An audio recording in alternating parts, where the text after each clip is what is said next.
दोस्तों आज हम देखेंगे एडुटेरिया का सेट नंबर 6 जो कि बिहार एसएससी सीजीएल के लिए काफ़ी इंपॉर्टेंट होने वाला है। तो चलिए स्टार्ट करते हैं। इसमें पहला प्रश्न है कि हेलिना रक्षा उपकरण, हेलिना रक्षा जो डिफेंस इक्विपमेंट है, ये किस देश ने विकास किया है इसका। तो इसका सही आंसर हो जाएगा ये भारत ने इसका विकास किया। ठीक है, उसके बाद आगे चलेंगे। निम्नलिखित में से कौन सा सुमेलित नहीं है। तो देखिए ये सुंदरवन पश्चिम बंगाल, ये भी उड़ीसा में है। ये जो डी नंबर है ये कर्नाटका में नहीं बल्कि केरला में है। ठीक है, उसके बाद आगे चलेंगे। 3 नंबर है किस बंदरगाह को कॉफी बंदरगाह के नाम से जाना जाता है। तो देखिए कॉफी बंदरगाह के नाम से जाना जाता है ये सेंटोस को। ठीक है, उसके बाद आगे चलेंगे। 4 नंबर, राष्ट्रीय पोषण संस्थान कहाँ स्थित है। तो देखिए राष्ट्रीय पोषण संस्थान जो है ये हैदराबाद में स्थित है, यानी कि इसका 4 का हो जाएगा डी। उसके बाद आगे चलेंगे। 5 में चलेंगे, इसको मिलाना, मिलान जो है इसमें गलत है एक। ठीक है, वो उसी को खोजना है। तो ये हो जाएगा 5 का जो है डी नंबर, ये जो है ये सुमेलित सही नहीं है, यानी कि जो ओजोन की परत है ना उसको ट्रोपोस्फियर नहीं कहा जाता है। इसके बाद आगे चलेंगे, इधर 10 नंबर देखेंगे। तो 10 नंबर में है कि किस व्यक्ति ने रॉलेट एक्ट को जानबूझकर की गई हत्या कहकर संबोधित किया। तो देखिए इस प्रकार का जो स्टेटमेंट है वो दिए थे सीएफ एंड्रयूज। ठीक है, जो ये सीएफ एंड्रयूज है, इन्होंने ये बोले थे कि ये जानबूझकर की गई हत्या है। उसके बाद आगे चलेंगे। 11 नंबर, वन संरक्षण अधिनियम कब पारित किया गया था। तो वन संरक्षण अधिनियम जो है ये 1980 में पारित किया गया था। उसके बाद आगे चलेंगे। 12 नंबर, इनमें से कौन सी गैस ग्रीन हाउस प्रभाव उत्पन्न करने वाली गैस है। तो देखिए ग्रीन हाउस का प्रभाव जो उत्पन्न करती है वो हो जाएगा इसका बी और सी जो दोनों है, ये ओजोन प्लस ये मीथेन। तो इसका हो जाएगा 12 का डी नंबर, 12 का और डी नंबर, इनमें से सभी। ठीक है, मीथेन गैस और ये क्या कहते हैं जलवाष्प ओजोन मीथेन। ठीक है, उसके बाद 13 नंबर चलेंगे आगे। तो 13 नंबर में सिगरेट के धुएं में मुख्यतः प्रदूषक कौन से होते हैं। तो जो सिगरेट का धुआं जो होता है ना, तो उनमें से ये कार्बन डाइऑक्साइड, ठीक है, कार्बन मोनोऑक्साइड, बेंजीन, ये सब जो है इनमें से ये बी और सी पाए जाते हैं, यानी कि बी और सी कार्बन मोनोऑक्साइड पाया जाता है और बेंजीन। उसके बाद आगे चलेंगे। 14 नंबर, तो 14 नंबर में है गैसोहॉल मिश्रण। तो इसमें बताना है कि मिश्रण का जो प्रतिशत है कितने परसेंट पेट्रोल होता है और कितने परसेंट जो है अल्कोहल होता है। तो देखिए इसमें 90% पेट्रोल होता है और 10% एल्कोहल हो जाता है, उसके हिसाब से हो गया आपका ए नंबर आंसर। आगे चलेंगे। तो आगे है कि यदि एक वस्तु एक समान गति से वृत्ताकार पथ पर गतिशील हो तो, यदि कोई वस्तु है वो समान गति से एक वृत्ताकार पथ पर गतिशील है तो क्या होगा। तो इसका वेग जो है परिवर्तन होते रहेगा। ठीक है, इसका वेग परिवर्तन होते रहेगा। आगे चलेंगे, आगे चलेंगे। तो इधर देखेंगे 6 नंबर। तो 6 नंबर में है कि उष्णकटिबंधीय सदाबहार वन भारत के किन क्षेत्र में पाए जाते हैं। तो देखिए उष्णकटिबंधीय और सदाबहार जो वन है ये भारत के जो है ये, यानी कि अंडमान एवं निकोबार द्वीप समूह में पाए जाते हैं और उत्तर पूर्वी की जो पहाड़ी है उसमें पाया जाता है। आगे चलेंगे। हिमालयी पर्वत श्रृंखला किसका उदाहरण है। तो हिमालयी पर्वत श्रृंखला जो है ये वलित पर्वत का उदाहरण है, फोल्ड माउंटेन का। उसके बाद आगे चलेंगे। कैरवा वैली, जो कैरवा वैली है ये घाटी है, ये स्थित है, मतलब बताना है आपको कहाँ स्थित है। तो ये कैरवा वैली जो है जम्मू कश्मीर में है स्थित। उसके बाद आगे चलेंगे, देखेंगे किस आंदोलन के दौरान ऑपरेशन जीरो आवर चलाया गया था। तो देखिए जीरो आवर जो ये ऑपरेशन था इसका नाम दिया गया था किसी मतलब कि आंदोलन के दौरान।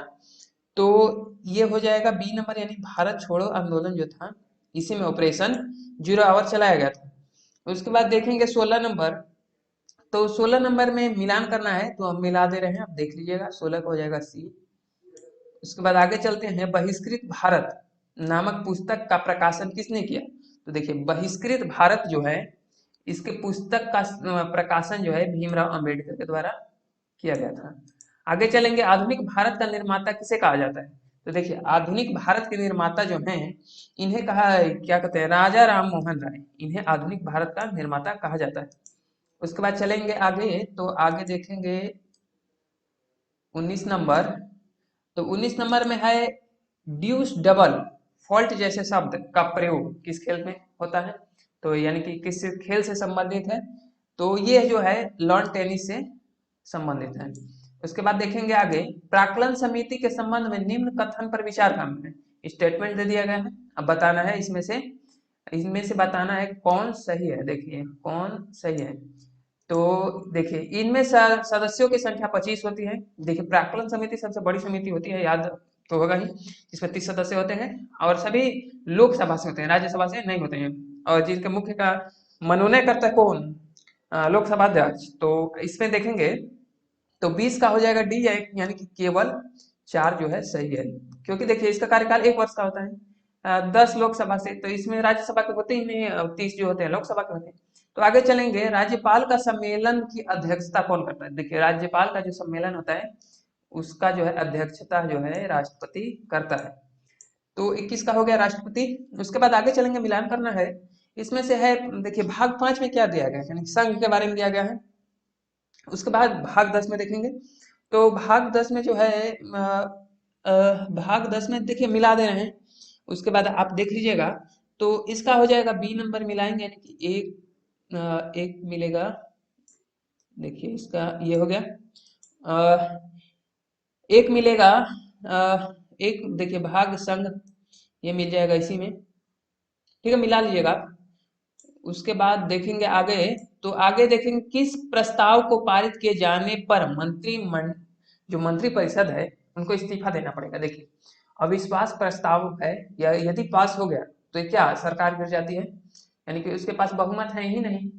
तो मंत्री परिषद यदि अविश्वास प्रस्ताव पास हो जाए संसद में, तो क्या होता है कि मंत्री परिषद को इस्तीफा देना पड़ता है। इसके बाद आगे चलेंगे, लोक लेखा समिति के संबंधित तथ्यों को तथ्य में कौन सा सही है?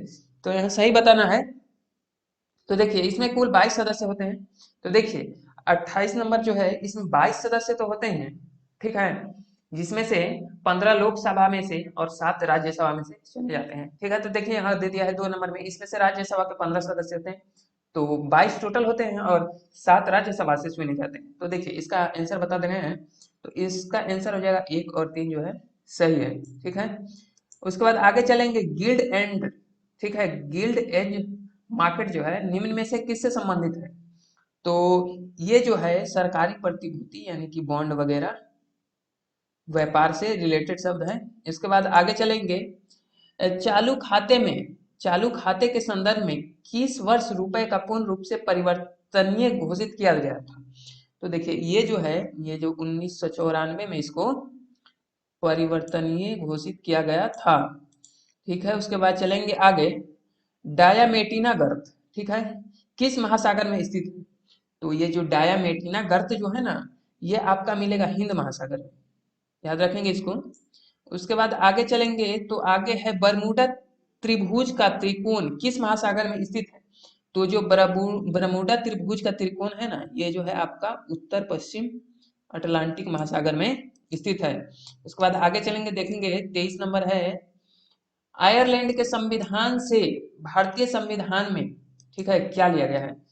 तो भारतीय संविधान में जो है, आयरलैंड के संविधान से देखिए राज्य के नीति निर्देशक तत्व ये भी लिया गया है, राष्ट्रपति की निर्वाचन पद्धति ये भी लिया गया है। देखिए राज्यसभा के लिए सदस्यों का नामांकन, तो कुल मिलाकर बात यह है कि इसमें सभी चीज आयरलैंड से लिया गया है, ठीक है। उसके बाद चलेंगे आगे, आगे देखते हैं, निम्नलिखित में से कौन सा अनुच्छेद उच्च न्यायालय को अभिलेख न्यायालय का दर्जा देता है? उच्च न्यायालय को अभिलेख न्यायालय का जो दर्जा देता है, ये 215 अनुच्छेद जो है। देखिए अभिलेख न्यायालय क्या होता है, उसका लेखा जोखा जो है, मतलब कि वो रिकॉर्ड रखता है। तो उच्च न्यायालय को जो है ना अभिलेख न्यायालय को दर्जा देता है, ये अनुच्छेद जो है। उसके बाद आगे चलेंगे, आगे है 25 नंबर, देखेंगे भारत का संविधान किस प्रकार का है?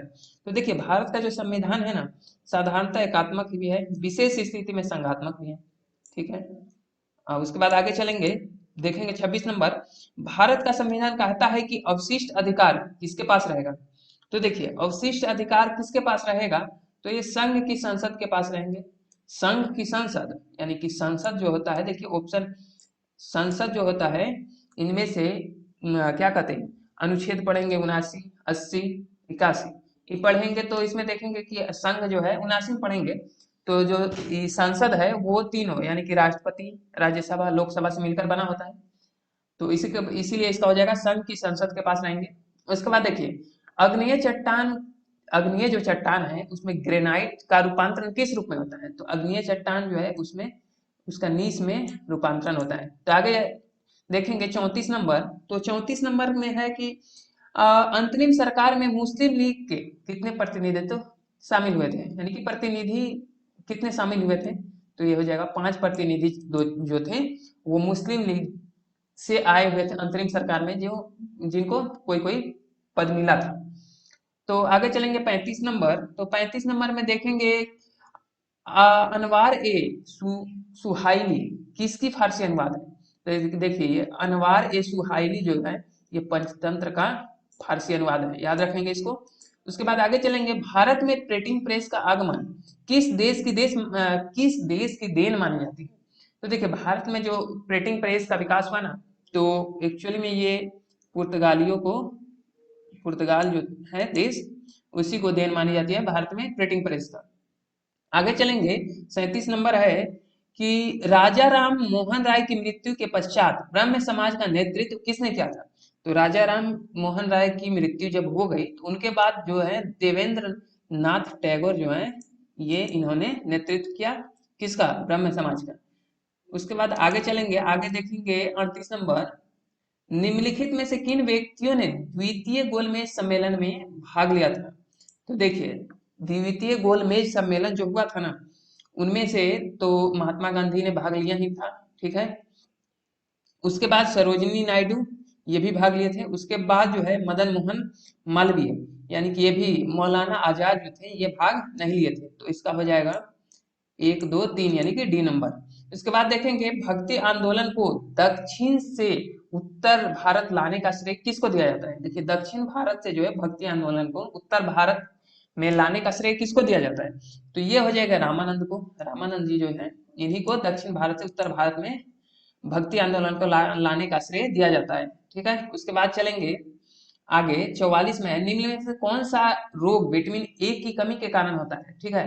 तो देखिए विटामिन ए की कमी के कारण होता है ये जो है जीरोप्लेथेलमिया, विटामिन ए के कारण होता है, इसका भी तो विटामिन सी के, और एनीमिया देखेंगे फॉलिक एसिड कारण, ठीक है। उसके बाद आगे चलेंगे 45 नंबर, एक बायोटेक्रिक जिसमें अल्ट्रासोनिक ध्वनि का उपयोग किया जाता है, तो देखिए बायोटेक्रिक जो है जिसमें अल्ट्रासोनिक ध्वनि का उपयोग किया जाता है उसे कहते हैं सोनोग्राफी, तो इसका 45 का हो जाएगा ए यानी कि सोनोग्राफी। यदि लोलक की लंबाई 4 गुना कर दी जाए, 46 नंबर देखेंगे, यदि लोलक की लंबाई जो है उसको 4 गुना कर दिया जाए तो लोलक के झूलने की अवधि पर क्या प्रभाव पड़ेगा, तो देखिए उसका प्रभाव होगा ये दुगुनी हो जाएगा। उसके बाद आगे चलेंगे, वायु अंगार गैस में मुख्य घटक कौन सा होता है, तो देखिए वायु अंगार गैस में जो होता है ना उसका मुख्य घटक जो होता है CO N2 और CO2, ये होता है वायु जो अंगार गैस है उसका मुख्य घटक। आगे देखेंगे 48 नंबर, इनमें से कौन सा हार्मोन पीयूष ग्रंथि से स्रावित नहीं होता है, तो देखिए 48 नंबर में हो जाएगा ये कैल्सिटोनिन, जो कि है कैल्शियम की मात्रा जब ब्लड में अधिक होती है तो ये हार्मोन रिलीज होता है, और जिसको पीयूष ग्रंथि के द्वारा ये हार्मोन नहीं रिलीज होता है। उसके बाद आगे देखेंगे, तो आगे है यहाँ देख लेते हैं 40 नंबर, मिलान करने वाला है। मिलान करना है तो इसको हम मिला दे रहे हैं, आप देख लीजिएगा, तो इसका हो जाएगा बी नंबर, यानी कि ए मिलेगा 4 में। प्रथम बौद्ध संगीति हुआ था अजात शत्रु के समय, द्वितीय बौद्ध संगीति हुआ था 3 यानी कि काल अशोक, उसके बाद अशोक, उसके बाद कनिष्क, ठीक है। इसका याद कर लेंगे 483, 383, इस तरह जो है याद कर लेंगे उसको, जो कि काफी महत्वपूर्ण है, बौद्ध धर्म से रिलेटेड प्रश्न आते हैं। उसके बाद आगे देखेंगे गांधी जी के निम्नलिखित आंदोलन का क्रमानुसार व्यवस्थित कीजिए, ये जो गांधी जी के द्वारा जो ये क्या कहते हैं इनका जो है जो वो आंदोलन किए थे उनको क्रम अनुसार सजाना है, तो देखिए सबसे पहले उन्होंने किया था यानी कि अहमदाबाद मिल हड़ताल किए थे उन्होंने। उसके बाद किए थे खेड़ा आंदोलन, उसके बाद किए थे रोलेट एक्ट, और उसके बाद किए थे असहयोग आंदोलन। तो 41 का हो जाएगा नंबर 4, यानी कि डी नंबर हो जाएगा आंसर। तो नंबर 4, यानी कि आगे चलेंगे। नाभि के अलावा कोशिका के किस कोशिकांग में डीएनए होता है? तो देखिए यहाँ डीएनए की बात हो रही है, तो यानी कि नाभि के अलावा, न्यूक्लियस के अलावा कहीं और डीएनए पाया जाता है। तो वो पाया जाता है, आपको मिलेगा वो माइटोकॉन्ड्रिया में डीएनए मिलेगा, नाभि के अलावा। उसके बाद आगे चलेंगे, तो आगे है 43 नंबर देखेंगे। तो इसमें से है किन गुण हार्मोन में एंजाइम से भिन्न होता है? देखिए ऐसा गुण पूछ रहा है कि हार्मोन और एंजाइम अलग अलग है, इसमें इसमें से कौन सा गुण है? तो देखिए ये प्रोटीन के नहीं होते हैं, ठीक है। उसके बाद आगे चलेंगे, आगे है यहाँ पर देखेंगे 43 नंबर, मादा जनन तंत्र में किसको मुख्य जनन अंग कहा जाता है? तो देखिए ये मादा जनन तंत्र में जो है, ये डिंड वाहिनी नलिका जो है, इसको मुख्य जनन अंग कहा जाता है। इसके बाद आगे देखेंगे, निम्नलिखित में से कौन सा कार्बोहाइड्रेट का पाचन का अंतिम उत्पाद है? कार्बोहाइड्रेट का पाचन का अंतिम उत्पाद, यानी कि सबसे जो लास्ट में जो उसका रूपांतरण होता है जिस चीज में, तो कौन सा है? तो 50 का हो जाएगा सी, यानी कि ये मिलेगा आपको ग्लूकोज, अंतिम उत्पाद मिलेगा ग्लूकोज, याद रखेंगे। तो आज हमारा ये छठा सेट खत्म हुआ, और देखेंगे आगे 7वां सेट। ठीक है, तो मिलते हैं अगले वीडियो में।